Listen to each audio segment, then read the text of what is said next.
আসসালামু আলাইকুম। Hello viewers, আপনারা সবাই কেমন আছেন? তো আজকে আমি তৈরি করব কালা ভুনা, গরুর মাংসের কালা ভুনা। তো আজকে আমি দেখেন এরকম করে কালা ভুনাটা করেছি। এটা খেতে খুবই সুস্বাদু হয়।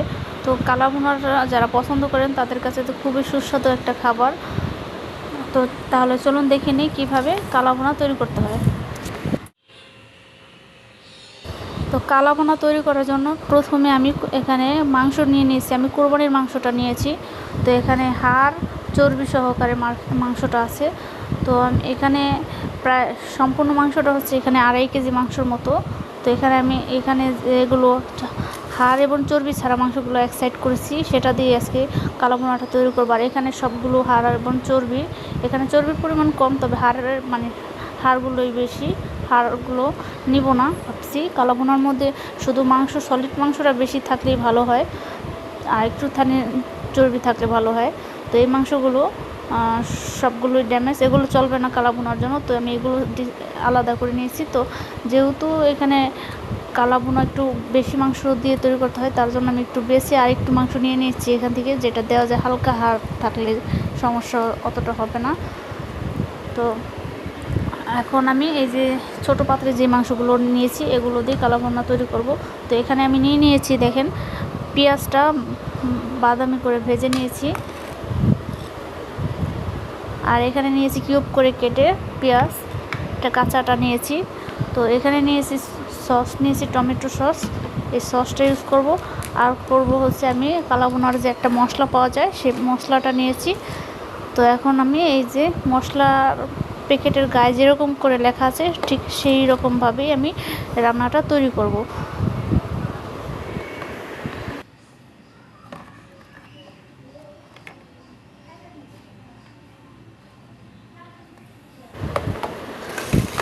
তো এখানে আমি সব কয়টি মশলা নিয়ে নিয়েছি কাছাকাছি।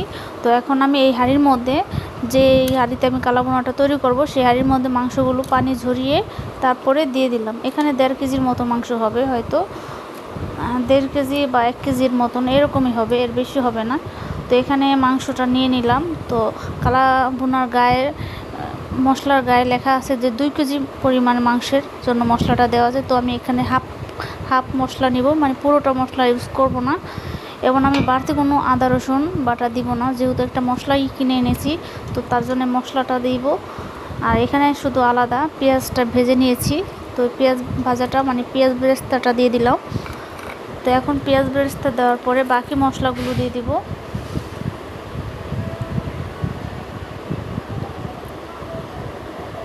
তো এখানে আমি বাকি মশলাগুলো দিয়ে দিব। এই যে আর একটুখানি মাংস নিয়ে নিলাম, যেহেতু মাংসটা খুবই পরিমাণে কম এসেছে। তো এখান থেকে কয়েক টুকরা আমি হাড়ও নিয়ে নিলাম, মানে বেশি হাড় না, হালকা একটু নিয়েছি। তো এখানে কিউব করা কাঁচা পেঁয়াজটা, সেটা অল্প একটু নিয়ে নিলাম, আর বাকিটা পরে কাজে লাগবে। তো এখন আমি দিয়ে দিলাম। তো একে একে সব মশলা দিয়ে দিব। লবণ দিয়ে দিলাম পরিমাণ মতো, মোটা লবণটা দিয়েছি এখানে আমি। এরপর আমি সসটাও দিয়ে দিব। তো সসটা দিয়ে দিলাম 2 টেবিল চামচের মতো। তো সসটা আপনার একটু কম দিবেন, সস বেশি দিলে মিষ্টির পরিমাণটা বেড়ে যায়। সস দিলে আর এই যে সয়া সসটা দেওয়ার প্রয়োজন হবে না। এখন এই যে বড় প্যাকেটের মশলা যেটা আছে সেটা দিয়ে দিলাম। এটা হচ্ছে কালো ভুনার মশলা। এখানে আদা রসুন পাউডার এবং বাকি যে এলাচ, দারচিনি, লবঙ্গ, জায়ফল সব কিছু এখানে আছে, ধনিয়া, মানে গোটা সব করে মশলা এখানে ফাঁকি করা আছে। তো সেটা আমি দিয়ে দিলাম। তো এখন আমি যে বেরেস্তা করছিলাম, পেঁয়াজ বেরেস্তা করেছিলাম, সেই বেরেস্তা করার যে তেলটা ছিল সেই তেলটা আমি দিয়ে দিলাম। তো এর মধ্যে একটুখানি সরিষার তেলও দিয়ে দিব। তো 2টা তেল একসাথেই দিয়ে দিলাম। এই যে একটুখানি সরিষার তেল দিলাম, যেহেতু ওই তেলটা একটু দিয়েছি তার জন্য এটা একটু কম দিলাম। তো এখন এটা আমি হাত দিয়ে সুন্দর করে কষলিয়ে মেখে নিব, মাংসর গায়ে গায়ে যাতে লেগে থাকে। তো এভাবে মেখে নিতে হবে। মাংসটাকে মাখানোর পরে এটাকে ঢেকে রেখে দিব আধা ঘন্টার মতো। বা অথবা আধা ঘন্টা না রাখলেও আপনি রান্না করা শুরু করতে পারেন, কোনো সমস্যা হবে না। তবে মাংসটা যখন রেখে রান্না করবেন তখন মাংসের মধ্যে যে এই মশলাগুলো ভালো সুন্দরভাবে ভিজে এবং সুন্দর একটা স্মেল আসে, ভালো ঘ্রাণ আসে, খেতে খুব বেশি সুস্বাদু হয়। তো এখন আমি মাংসটা মেখে দিয়ে দিব, রেখে দিব।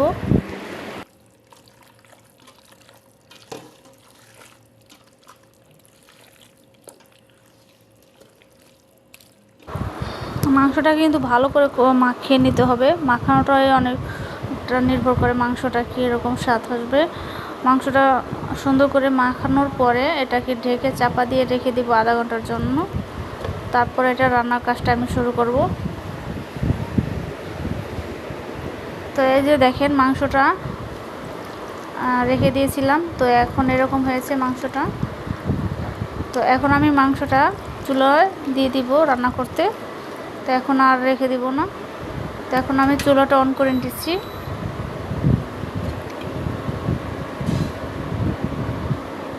তো এই যে ঢেকে দিয়েছিলাম, তো এখন আমি চুলোটা অন করে দিয়েছি। তো ফিরে আসছি এটা কিছুক্ষণ রান্না হওয়ার পর।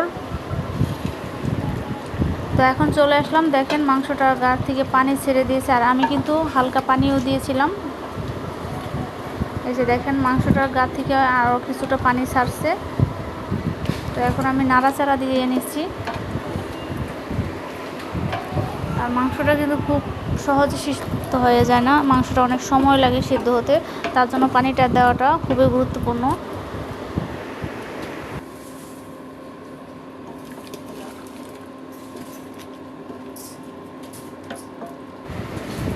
তো মাংসটা রান্না হচ্ছে, তো আমি ফিরে আসতেছি আরও 15 মিনিট পর।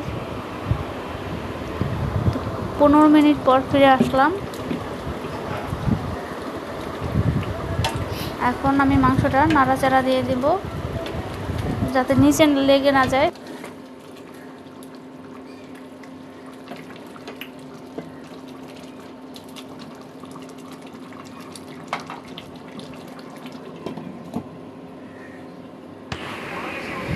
তো এখন মাংসটাকে আমি ঢেকে সুন্দর করে চাপা দিয়ে দিব, এখানে টাইম সেট করে দিব। তো এখানে আমি 30 মিনিটের জন্য একটা টাইম সেট করব। 30 মিনিট পর চুলোটা অটোমেটিক বন্ধ হয়ে যাবে এবং পাওয়ার দিব 500তে পাওয়ার দিয়ে আমি চুলোটা বন্ধ করে, যাতে বন্ধ হয়ে যায় সে ব্যবস্থা আমি করে দিচ্ছি। তো এখানে আমি 30 মিনিট দিয়ে দিয়েছি।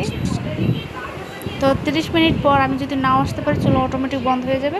তো এখানে আমি টাইম সেট করে দিলাম। তো ফিরে আসছি 30 মিনিট পর। ফিরে আসলাম, এখানে 4 মিনিট এখনও বাকি আছে 30 মিনিট শেষ হতে। তো এর আগেই ফিরে আসছি। তো এই যে দেখেন মাংসটা এরকম অবস্থায় এসেছে। গরুর মাংস তো সিদ্ধ হতে অনেক সময় লাগে, তো পুরোপুরি সিদ্ধ হয়েছে এই সময়, সেই সময়টা দেখালে ভিডিও অনেক লং হয়ে যাবে।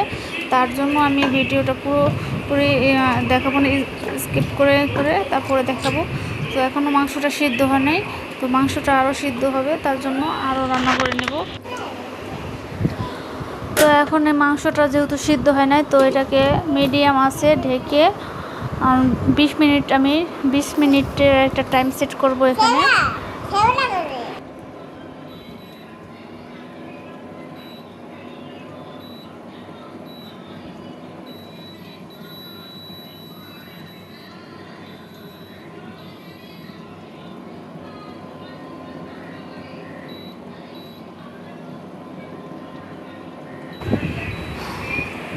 তো এর আগে আমি 30 মিনিটের দিয়েছি, সেখানে 26 মিনিট চুলোটা চলছে, আর এখন আবার 20 মিনিট দিয়ে দিব। তো ফিরে আসছি আরও 20 মিনিট পর।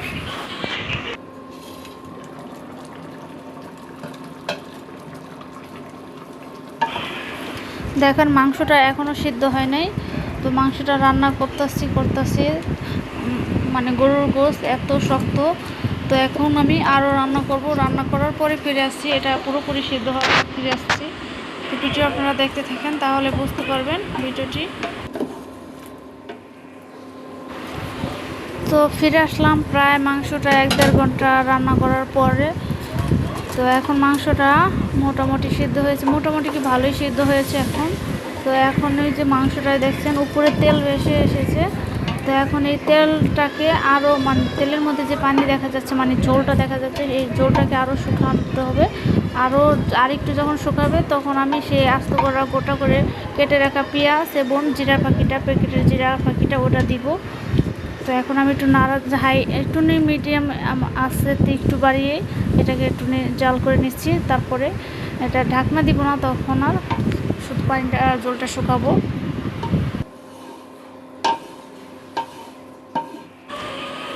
তো এখন দেখেন মাংসটা কিন্তু পানিটা শুকিয়ে গেছে, কোনো ঝোল নাই এর মধ্যে, শুধু তেল দেখা যাচ্ছে আর মশলাগুলো দেখা যাচ্ছে।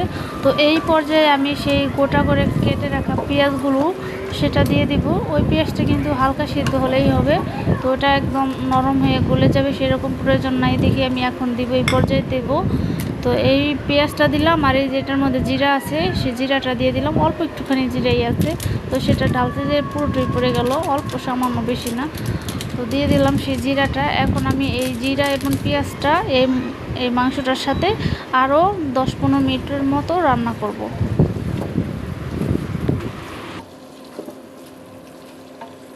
তো আমি ফিরে আসতেছি আরও 10-15 মিনিট পর।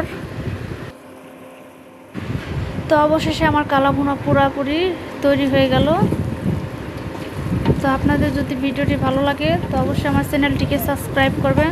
আর দুঃখের বিষয় হচ্ছে আমার ভিডিও দেখে কেউ এই পর্যন্ত একটা সাবস্ক্রাইবও হয় নাই।